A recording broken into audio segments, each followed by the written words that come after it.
भगवान राम के प्रथम विवाह कहाँ भइल? राजा जनक जी के फुलवारी में पुष्प वाटिका में पहिलका विवाह भइल। उठे लखन ऋषि विगत सुनी अरुण शिखा धुनिकान आ गुरु के पहले जगतपति त जागे रामसु। एजल करतने शुरुआत ध्यान दे हमरा बात पर। गेंदा गुलाब जूही चंपा चमेली बेली संध्या सूरजमुखी के बड़ा कमल के लेहत लखन लाल लाल लाल पियर पियर राम डलियन में सजावट संभल के कुसुम कली के सुबास से समीर मस्त चलता मचल के तो वो सबिंदु छल के चातक चकोर शोर मोर चहुओर करे कोइलर जनावे लिया गम मंगल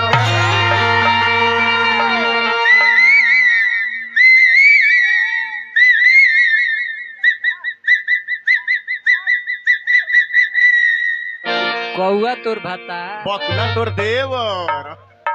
कोइलर के बोली है बाबा। जनक के बाद मैं बबुआ मधु मधु पान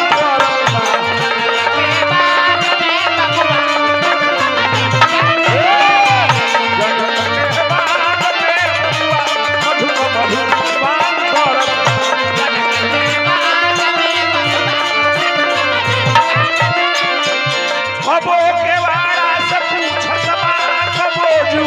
ही में घुसत बा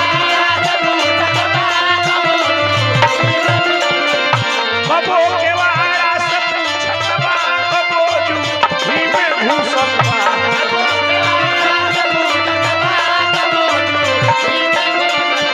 जनक के बाद में मधु मधु पान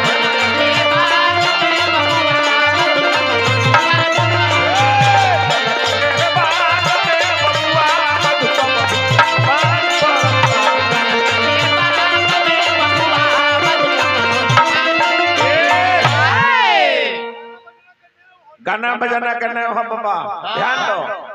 अनेकों तरह के फूल फुलाई बा अतना कर करहट की करतलो है बागी बलिया में सरौली के धरती से बहुत बहुत रुपया पुरस्कार हार्दिक हार्दिक स्वागत बा। हाय हाय एगो अब ई कह तरह के पहले एक गधा के देखो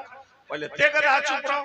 हमारा बुझाते नहीं कि असली मेन गधा कौन है। ई कह तरह के तू बोका चुप रहो ते बोका चुप रहो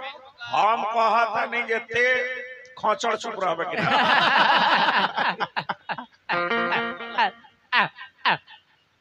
भैया। राजा जनक जी के पुष्प वाटिका में अनेकों तरह के फूल फुलाइल बा। भगवान राम लखन लाल के फूल चिन्हत रहे कहत रहे जे लखन लाल ई राजा जनक जी के पुष्प वाटिका है एमे अनेकों तरह के फूल फुलाइल बा। लखन लाल भैया बोलो हई कौन फूल हो? गेंदा हई गुलाब हई कमल हई जूही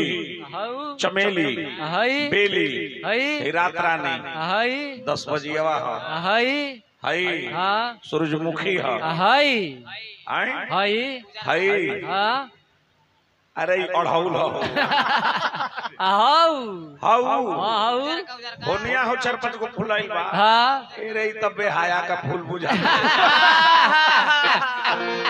देखो ऐसन कटाक्ष हो के तोहरो निक लागे हमरो निक लागे हाँ करहु वाला के करवा करहु वाला के निक लागे आ करवाहु वाला के निक लागे। अब अनेकों तरह के पक्षी बड़ी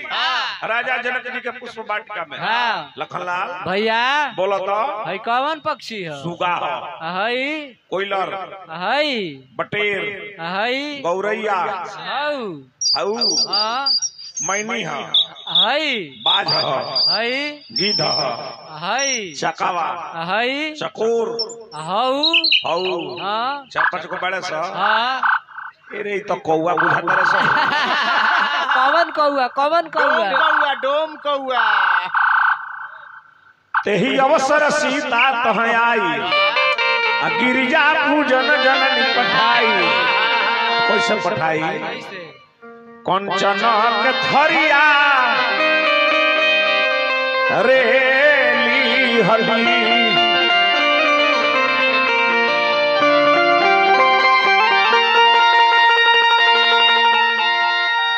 अरे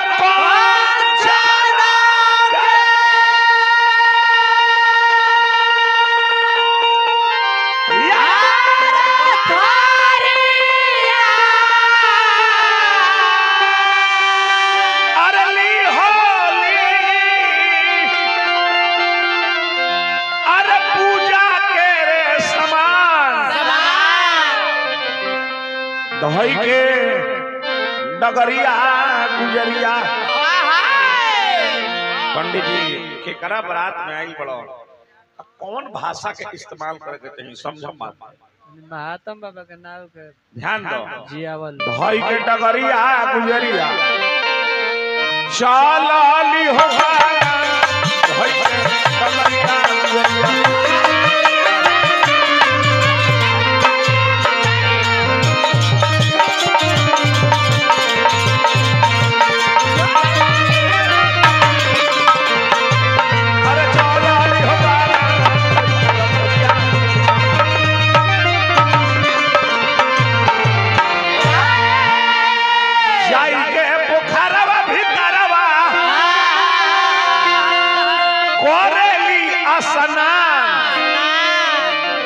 ऐसा जनाता नहाता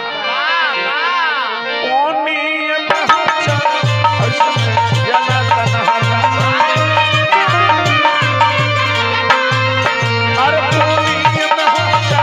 और जनाता नहाता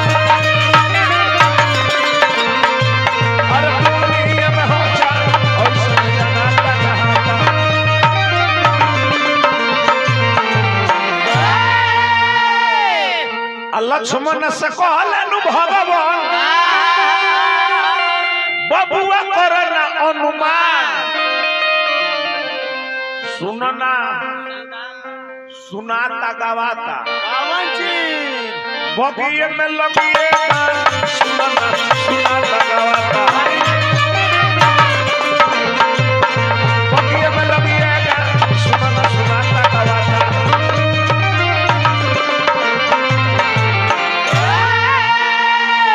तेहि अवसर सीता तहयाई गिरिजा पूजन जननी पठाई संग सखी से सुभग सयानी गावहि गीत मनोहर मनोहर बानी मतलब मन के हरे वाली बानी मन के हरे वाली बानी होती है गावेली रंग रंग के गाना हो बगिया में जलाना गावेली रंग रंग गाना हो बगिया में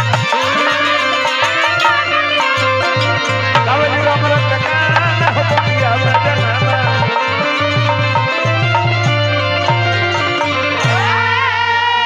नई नवेली अलबेली झरेली नया नया चाल अनुराग में भरेली गाना में जब तराना हो बगिया में जलाना गाना में जब तराना हो बगिया में जलाना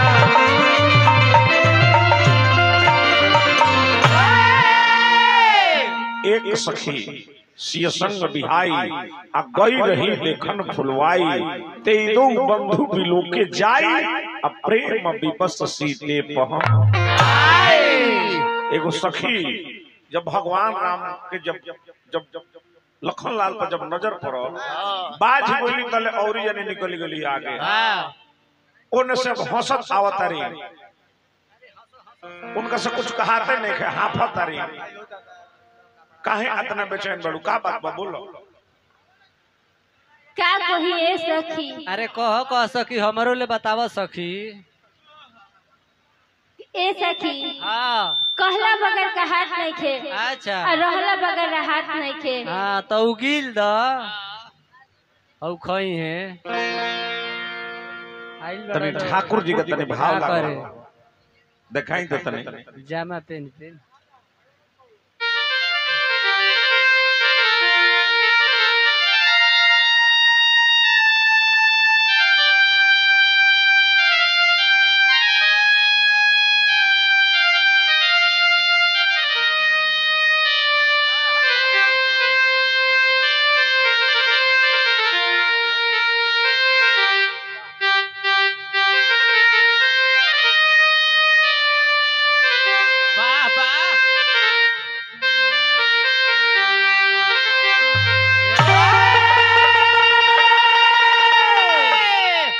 अरे झूमत आवेलू हंसा खुश ठटले नहीं ठटात बा। तिवारी जी ऐसन गायकी करो ये मरियो बोले के बाद में तार नाम कुछ दिन चले। गायत्री बाबा आज मर के भी अमर है, भिखारी ठाकुर मर के भी अमर है, महात्म बाबा मर के भी अमर है। ध्यान दो, विचार करो हमारा बात पर। महात्मा बाबा के दिन बजरवा ढोता नहीं, वो मर के भी अमर है। भिखारी ठाकुर महात्मा बाबा उनकर नाम तू बुढ़ावा था, उनकर नाम डुबावो मत, माटी में तू मत मराओ। अरे झूमत आवेलू हंसा खुश ठटले नहीं ठटाहुरे सहेलिया ऐसन अन्नाया कवन बात बा। अरे झूमत आवेलू हंसा अरे झूमत आवेलू हंसा खुश ठटले नहीं ठटा कहू रे सहेलिया ऐसे नाया कवन बात बा।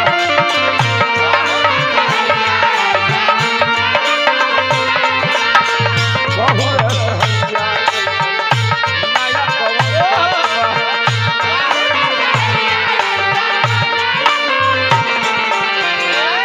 जाके का कहली श्याम गौर किमि कहूं बखाने गिरा अनैन नैन विद्वान। ऐसी बानी बोलिए मन का यापा होए औरन को शीतल कर याप शीतल होए। बोली के मतलब चुम्मू कस खींच ले, ई न जे काटे से बोल दे जे कोनो भाग जाए। ध्यान दे हमारा बात पर का कहत रे जाके नजरी से देखनी कैसे तोहरा के देखा दी चल सहेलिया हम आँखिए से देखा दी नजरी से देखनी कैसे तोहरा के देखा दी चल सहेलिया हम आँखिए से देखा दी ऐसन छैल छबीला अरे ऐसन छैल छबीला भीतरे लपला पातबा कहू रे सहेलिया ऐसन नायक कवन बात बा।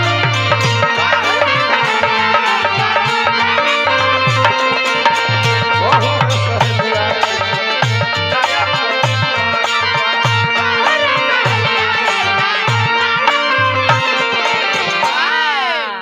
कुल ही जानी गोइली आ कुल ही जानी गोइली। ध्यान दे खाली हर सही सिर गई के अंतर बा कुल ही जानी गोइली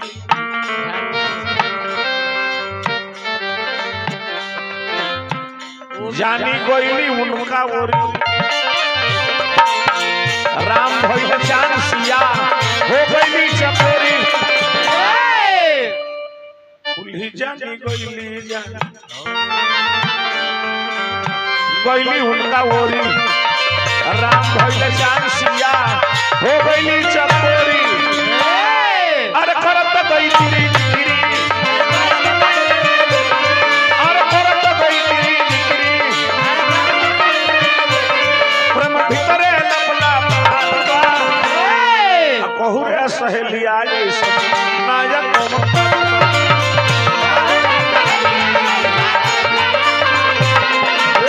कहू रे सहेलिया ऐसन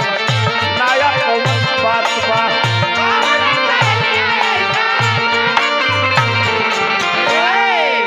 अब भगवान राम के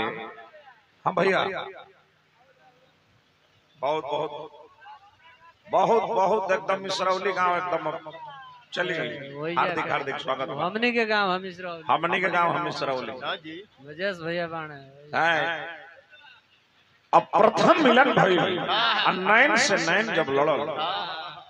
राजा जनक जी के फुलवारी में भगवान राम के तो ये प्रथम विवाह भइल। विवाह मतलब का होला दुल्हा दुल्हन के नजर में बैठिया आ दुल्हन दुल्हा के नजर में बैठ गया तो हमार गायत्री बाबा का हमार गावत रहले है कैसे नैन से जब नैन जब लड़ल तो सिया राम के नजरिया रे फूल अवरिय में लड़ी रे सिया सिया राम के नजरिया रे फूल अवरिय में लड़ी रे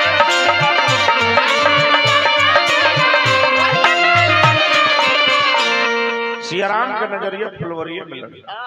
राम देखले सिया के सिया बस गई हिया मेरा राम देखले सिया के सिया बस गई हिया मेरा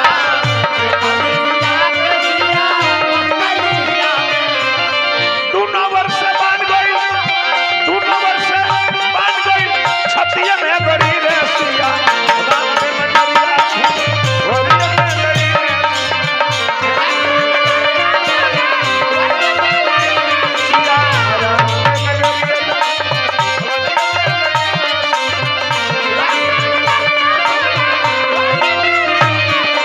आँखी के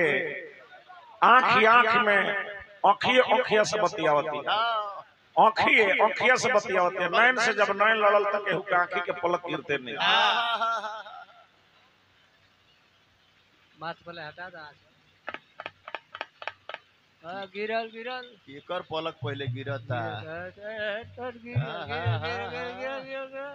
दिखाई है लास्ट में अरे भाई बड़ा है घरी तो औरत दिया गिर गई अब देखेंगे भगवान राम और सीता जी के बीच में जब नैन से नैन लड़ल अब वो जब मन होता चला मान कहतर जखन कन किंकिनी नुपुर धूनि सुनि कहत लखन सन राम हृदय गुनि मान हो मदन दुम दुबी दिन्नी मनसा विश्व विजय कर करनी लखनलाल हमारा खानदान के नियम है आज तक हमने के केहू के पर नारी के दृष्टि से नहीं किया लेकिन सीता जी के जब हम आहट जब आवता तो मन हमर घड़बड़ाता मन हमर चलायमान होता कहतर जे सुनए लखाना ए लाल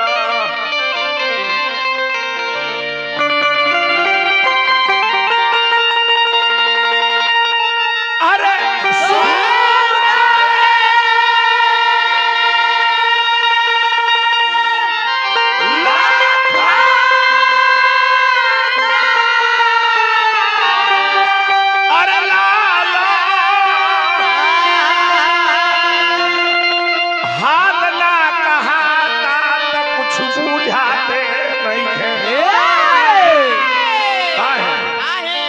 दहीना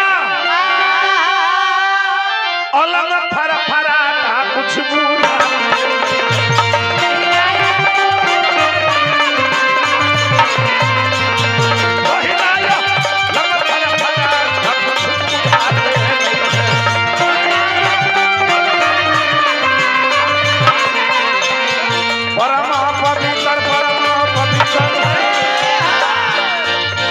परमा पवित्र बनवा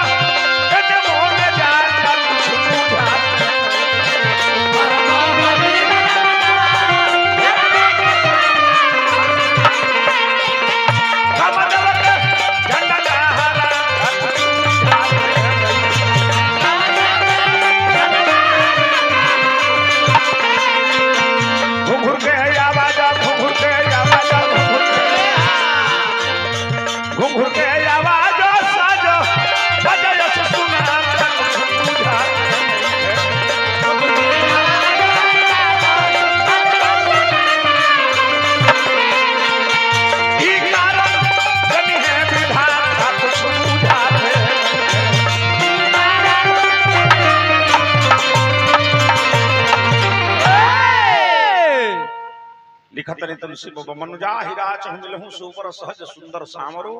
करुणा निधान सुजान शील स्नेह जानत रावरो एहि भांति गौरी शीस सुनिश्य सहित ही हर्षित अली तुलसी भवानी पूज पुनि पुनि मुदित मन मंदिर चली